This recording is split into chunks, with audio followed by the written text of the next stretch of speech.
let's start the presentation now. Coming to the title of my presentation, today I will talk a bit about persistent identifiers and so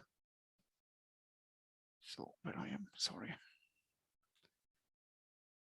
So today I will talk about persistent identifiers, and if we would sit together now, I would quickly ask around whether who has ever had issues with broken links to digital resources. I assume that we all know the answer. This is a very common issue today, that some of the digital resources are just not accessible. The fine print on the bottom, these examples are simplified, shows that PIDs alone will not be able to solve all problems of the world. And it shows also that today's talk is just an introduction to the topic of persistent identifiers. There are many different perspectives in this area. My goal today is to talk about the generic considerations a bit and try to tell you less about the technical side. What I'm presenting today can be applied to almost all technical areas and to almost all brandings of persistent identifiers, because these technologies and these concepts are quite often interchangeable. So at the end, no matter what their names is, the generic concepts are always very similar. Today, I will first introduce the problem of referencing. Then I will talk about the sustainable referencing of objects and how PIDs can be helpful here to solve at least some of the problems in this area. Then I will highlight 3 aspects of sustainable referencing a bit. These are the operational and organizational sustainability, the technological sustainability, the data reusability, and how the data in the PIDs can be used and what kind of extra services can be set up with the help of persistent identifiers.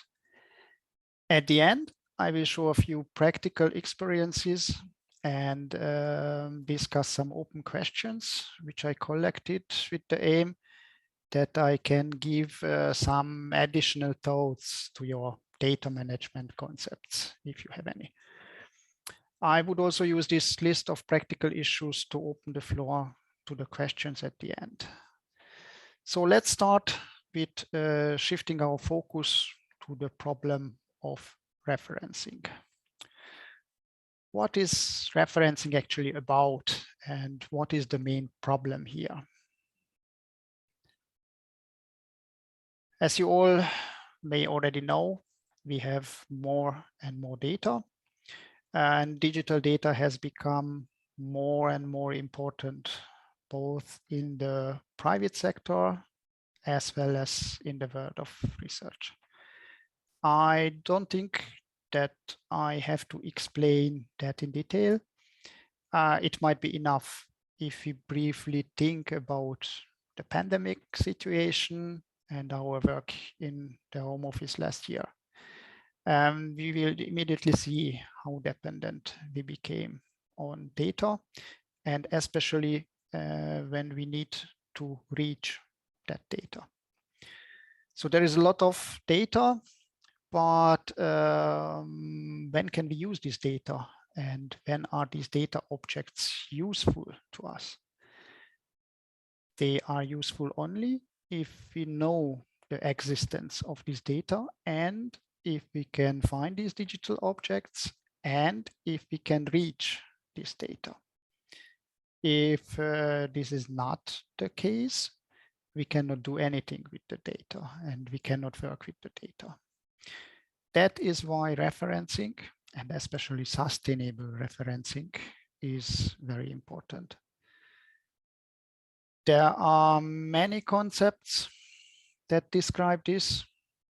As examples, I would like to mention here the FAIR principles or various guidelines, how to practice open science at all, or the generic research lifecycle descriptions, or how the data lifecycle looks like, or the concepts of fair data objects. And there are still many research articles and many other concepts that deal with the topic of data management and referencing. One important point I would like to mention here, I wrote objects on the slide title, and I often talk about data sets, about data objects. I always mean objects when I talk about the general concepts. Sometimes data and sometimes data sets appear on the slides. In most cases, these can be easily replaced with each other. What is meant, however, is always objects and the management of those objects.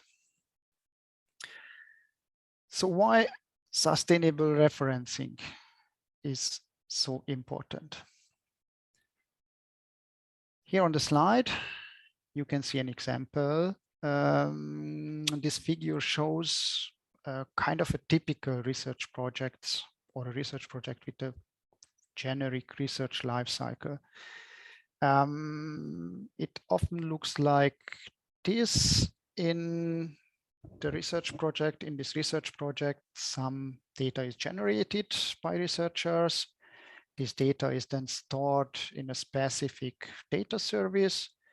At some point, it will be pushed to another system because the researcher wants to share the data with some colleagues or wants to work collaboratively on the data.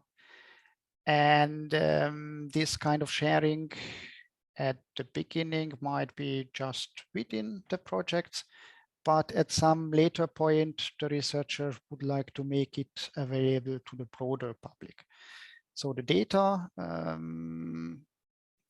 comes into a publication system, and at some point, the project will end and all results and publications are moved into an archive system and stored there for a longer period of time.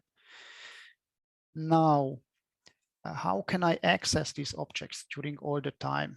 And what is the main problem here anyway? When objects are moved from one system to another system, then the address, so the location of these objects, changes almost every time. But I need the exact location to find and reach these objects. So if the address and especially the published address of objects change, users often have absolutely no chance to find these objects again or to access these objects anymore. It means that these objects are no longer reachable to us and thus no longer useful for us.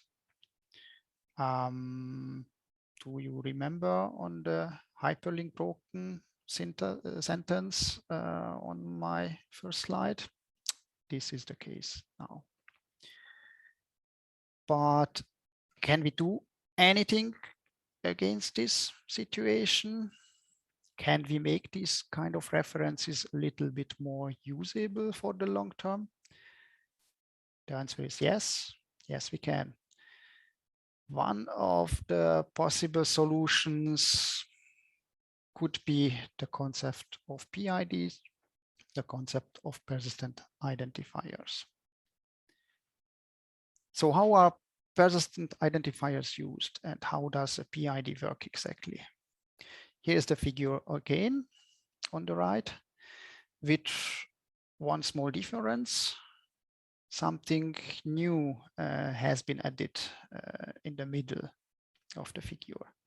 So on the top, there are the very hard-working researchers They would like to access some objects on the bottom, objects which are stored in the storage systems. And now this access is happening through a new level, a new layer in the middle. This new layer provides a kind of a linking between, sorry, between a reference and the location of the objects. And this layer is also responsible for managing that kind of linking.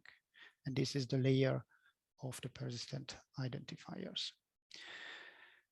So what here happens is that you publish a reference to the outside world, that is the persistent identifier, and the users only know this reference, but not the address, not the location of the objects.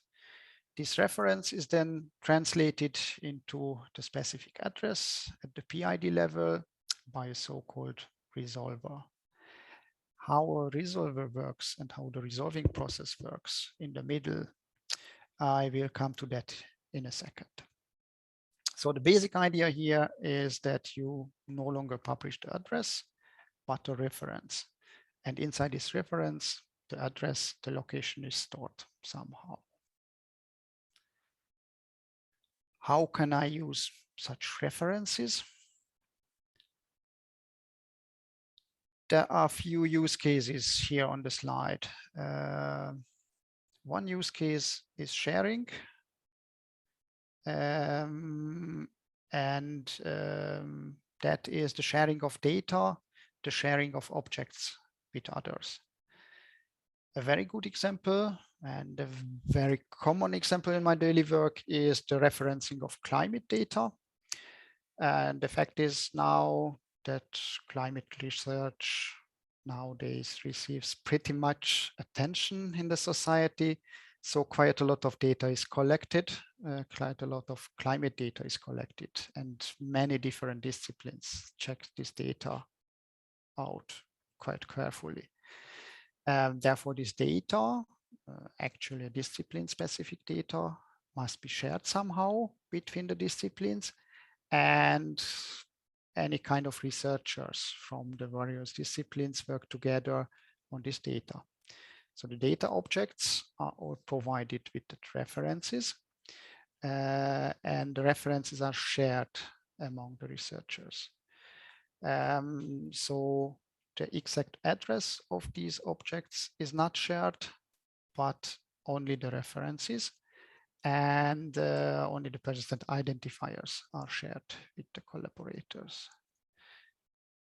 The next use case is when not just data sets, not data, so not files directly are referenced, but sometimes the reference points to the data itself, sometimes it points to the metadata, sometimes it points to parts or fragments of a certain data object, and sometimes it points to the entire collections of data sets. Such a mix is also possible. Here's a concrete example from the digital humanities. The DARIAH-DE project, the German DARIAH contribution, has set up an own data repository as part of federated data architecture. And in this repository, you can assign PIDs for entire collections, but you can also register PIDs for metadata, or you can register PIDs for selected areas of images. Yet another use case is about the life cycle of data, to show that the life cycle of the PIDs does not always the same like the life cycle of the data objects. In Göttingen, where I'm based, there is a large wind tunnel, and the high-speed camera flies in this wind tunnel, and it takes lots of pictures for every scientific experiment.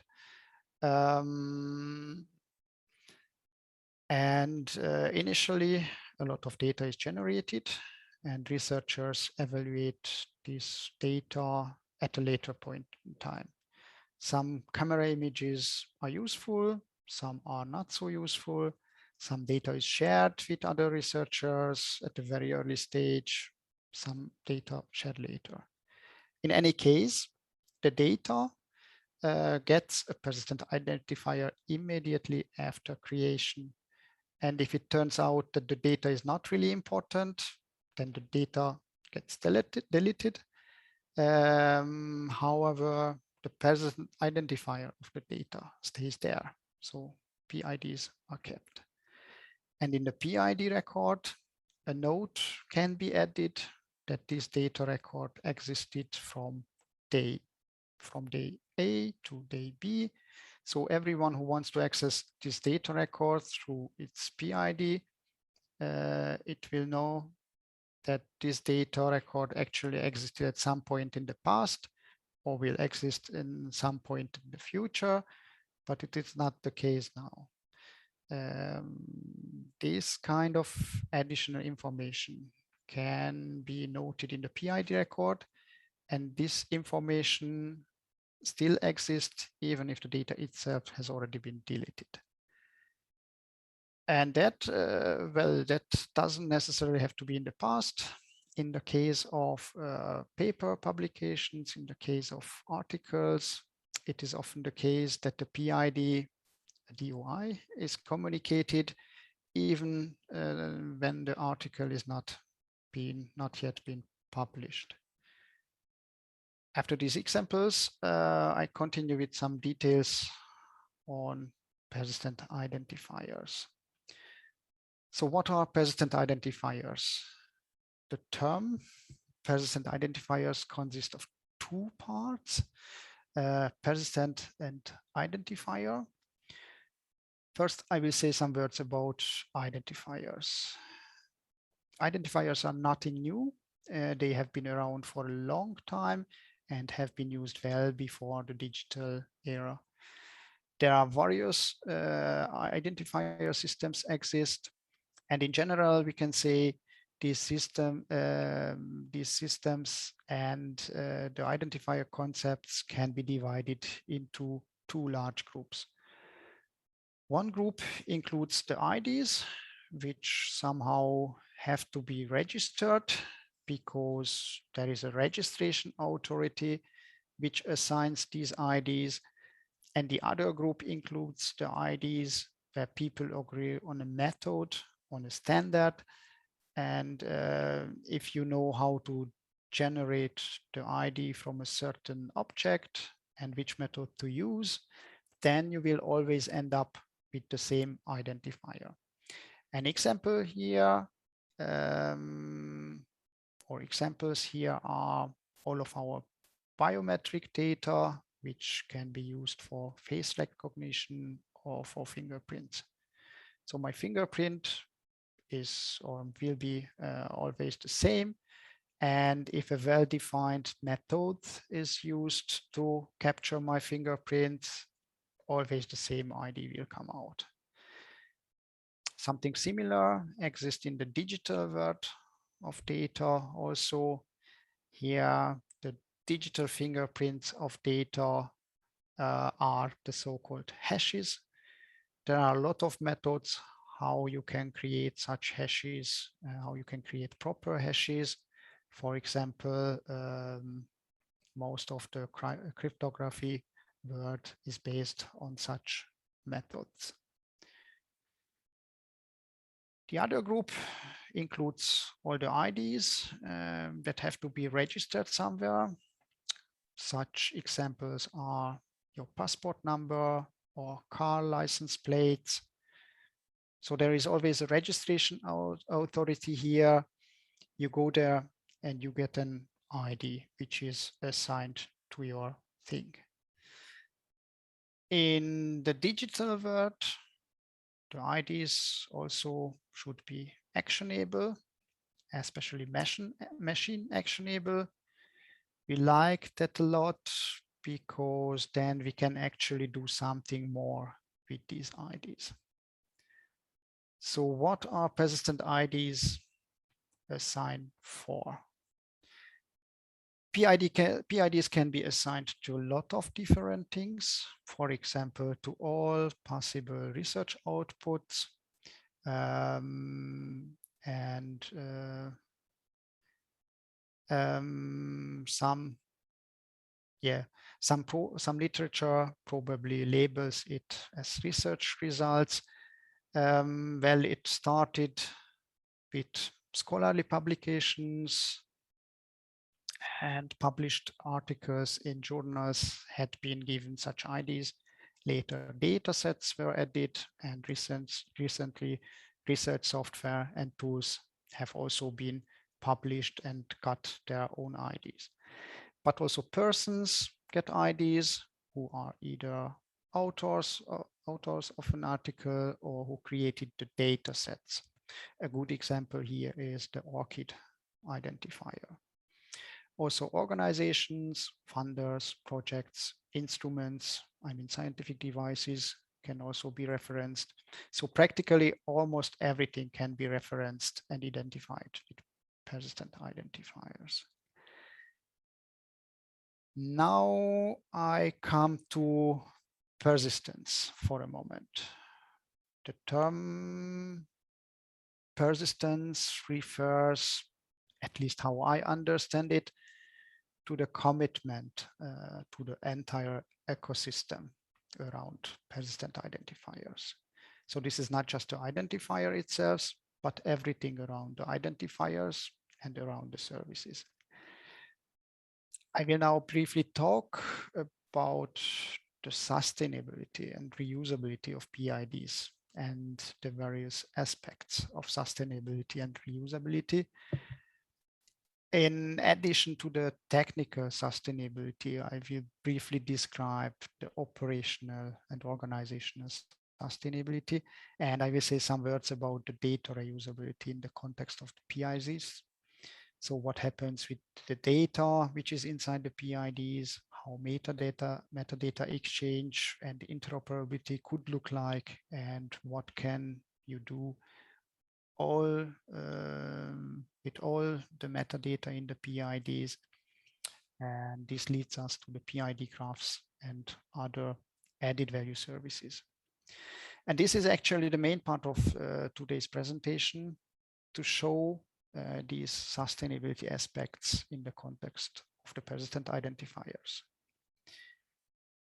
So now I shift my focus on sustainability, and first I'll briefly talk about operational and organizational sustainability. This means how decisions are made in the respective PID infrastructures. What about the business models? How transparent the governance is, and similar questions. So why is operational and organizational sustainability so important? It's just because technologies alone are not sustainable. Even if you found the best software or tool ever and have the best technology in operation, that will not work on its own. Technologies are constantly changing, interfaces are constantly changing, and sometimes even the requirements are changing. Lots of things are worked out in project context, like integration of persistent identifiers into different research workflows. But the main problem with projects and project context is that it is not intended for the sustainable operation of services. Projects are not sustainable. Projects are not suitable organizational structures because projects cannot operate sustainable services. Projects can help to develop such sustainable services, but it becomes very interesting when it comes to the operation of services in project context.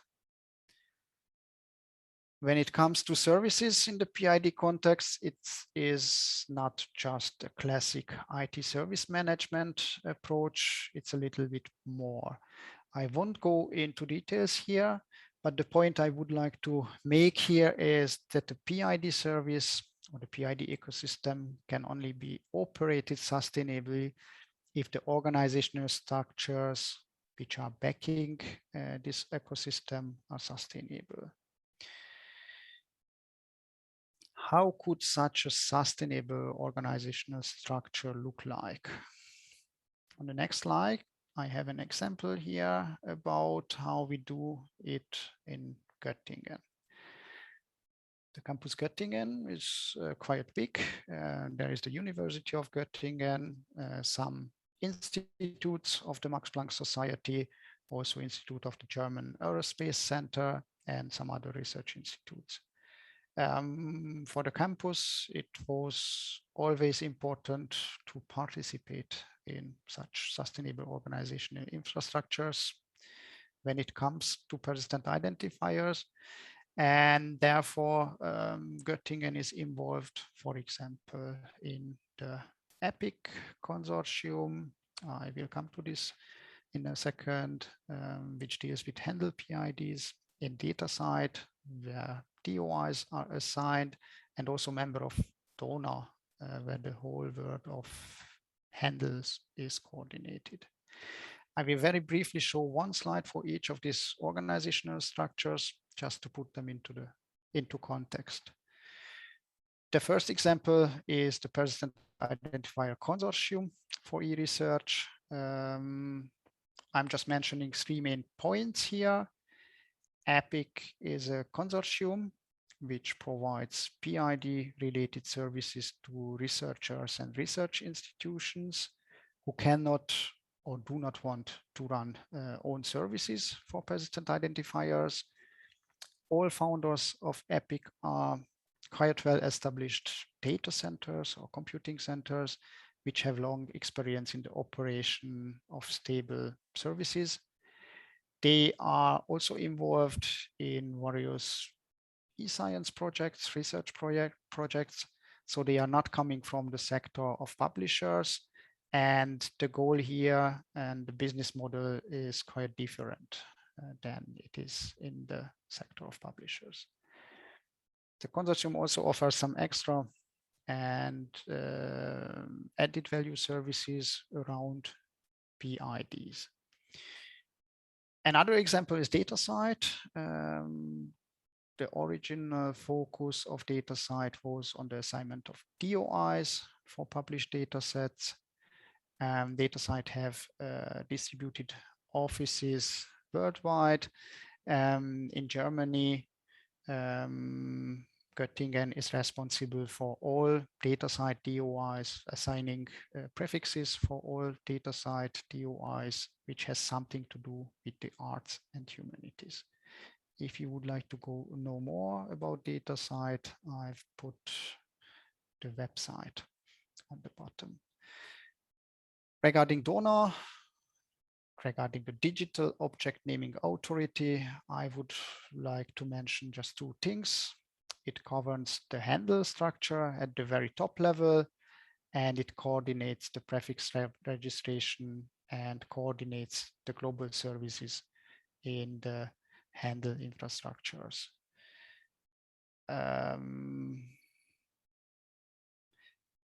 Coming to the organizational structures which are more than just PIDs, I would name EU-DAT, EOSC, and the DICE project as a contribution from Göttingen and partly from DARIAH.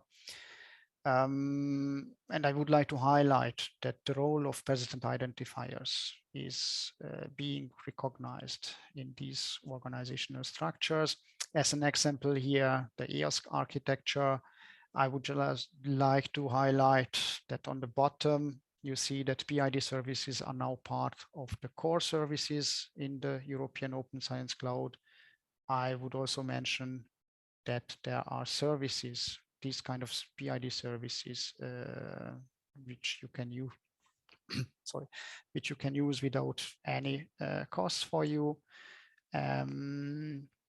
Regarding the coordination, EOSC is working on PID policies, and the PID is also, the topic of PID is also part of the EOSC interoperability framework, and a dedicated task force has been created for persistent identifiers.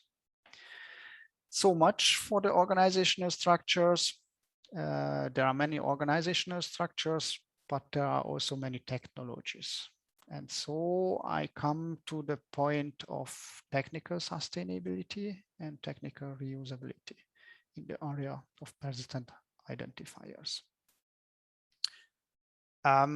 Just to make it clear at the very beginning, there are a lot of PID technologies exist. All the mentioned organizations and also many not mentioned ones do not just build new technologies for PIDs, but instead they choose one of the proven technologies that have been with us for decades. I will now briefly show a few examples here. The first example is the handle technology. Handle, this is one of the major technologies in the PID world. It is utilized worldwide, and this is the basic technology which has existed for about 20 and 30 years. On the bottom, you can see how a handle PID can look like. The first part is always a namespace, and the last part is a string, a suffix, which is usually unique.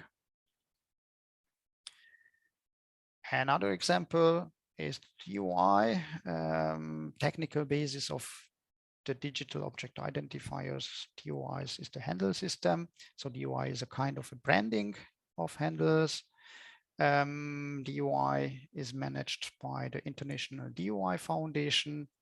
This is a consortium consisting commercial and some non-commercial partners. And this consortium has been very active in promoting the DOI ecosystem. The consortium is also standardized metadata schema. This is well standardized with all advantages and disadvantages of a strongly standardized schema. The example how DOI can look like is more or less the same like before.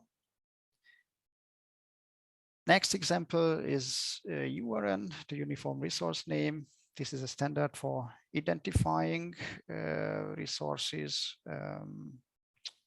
Some existing numbering systems, such as ESBN or NBN, can be integrated into the URN namespaces, and therefore URNs are very common in libraries. Example on the bottom is quite similar like before. There is a namespace at the beginning, and there is an identifier suffix at the end. The next example is ARC, Archival Resource Keys.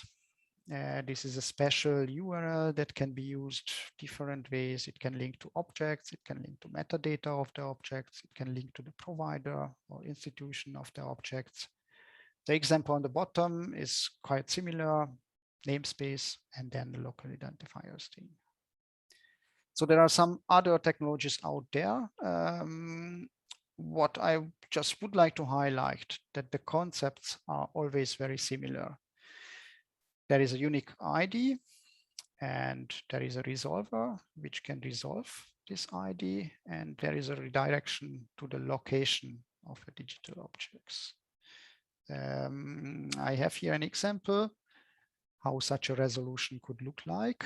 So on the bottom, there is the PID of this presentation, the PID of the slides. For the resolution of these kind of PIDs, there is a commonly agreed process. And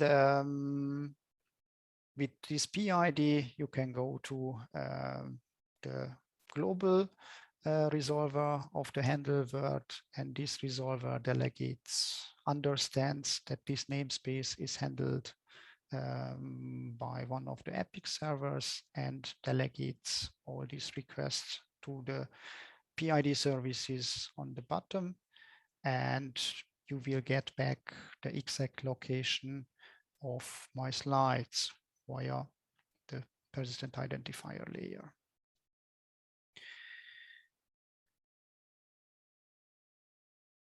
With that, I jump to the last topic of my presentation. This part is about how the data inside PIDs can be used and what kind of extra services can be set up with the help of persistent identifiers. Yeah, buzzword in this context is the PID graph. The PID graph is actually a very generic idea which describes how to recognize certain relationships with the help of persistent identifiers and how to perform certain network analysis with the help of persistent identifiers. There are nowadays quite some brandings for PID graphs. I just name PID graph, open science graph, research graph, science graph, knowledge research graph, knowledge graphs, scientific knowledge graphs, and maybe much more. I'm not aware of it. The branding PID graph itself is now being used and being promoted by DataCite for their very specific graph API. So let me show an example how a PID graph can look like. The best known examples are about analyzing some networks, and aggregations are also very typical use cases. In this specific example on the left, an organization assigned PIDs to everything related to their research workflows.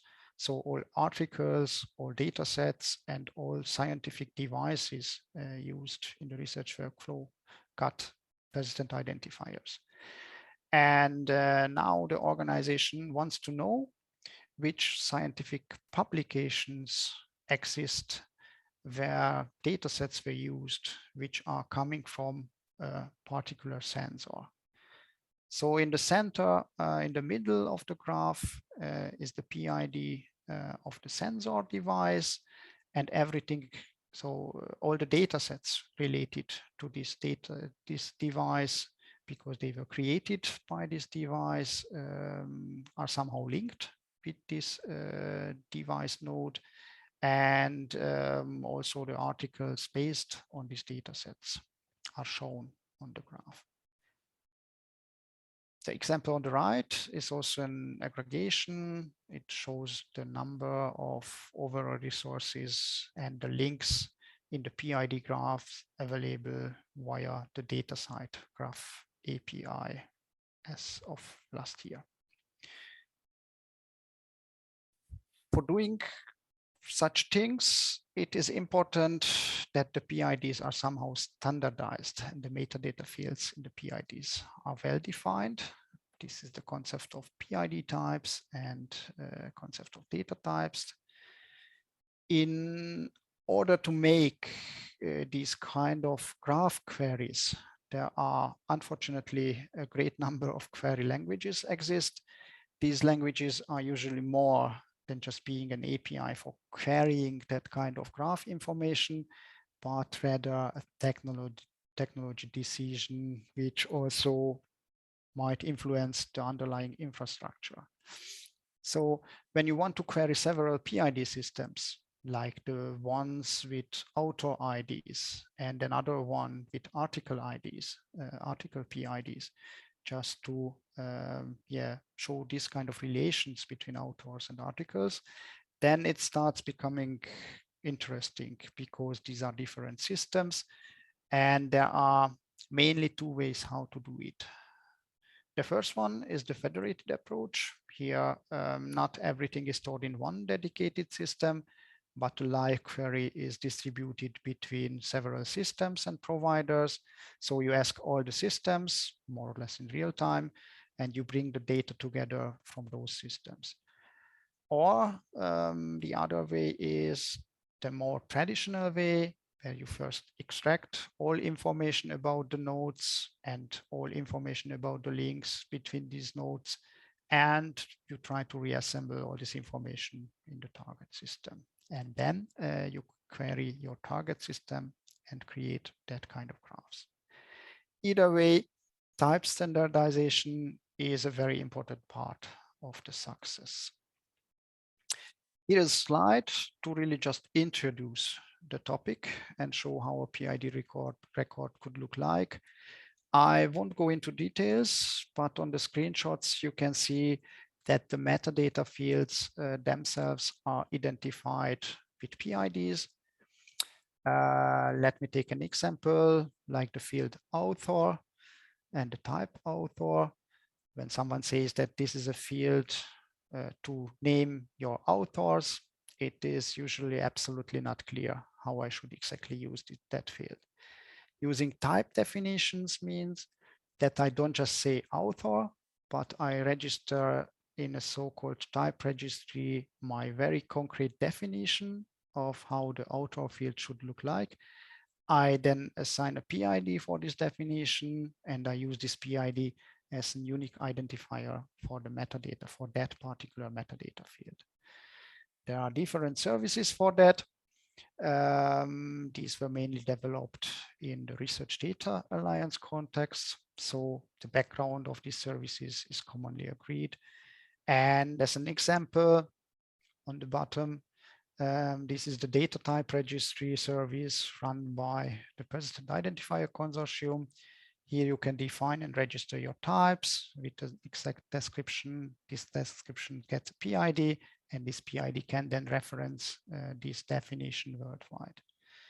These references can be built into metadata descriptions. I'm switching to the next slide. And inside the metadata descriptions, the respective PIDs are used instead of the non-unique semantic definitions of the respective metadata field, like author. With that, I'm done with the sustainable part of my talk.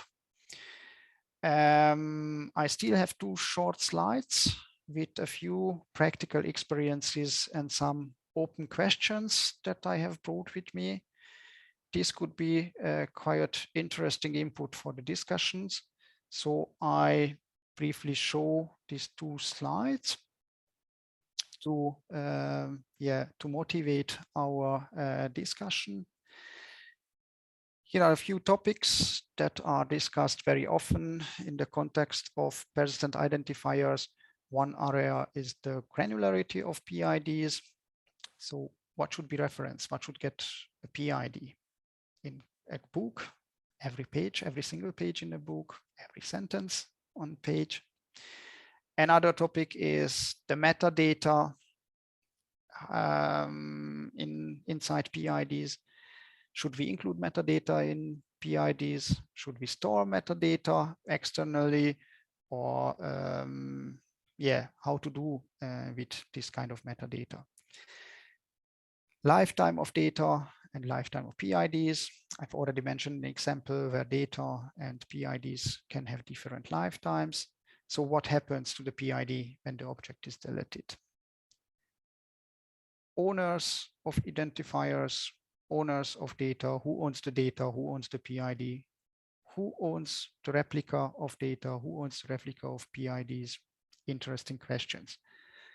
Semantics in the PID string itself. Should a PID be a dump identifier?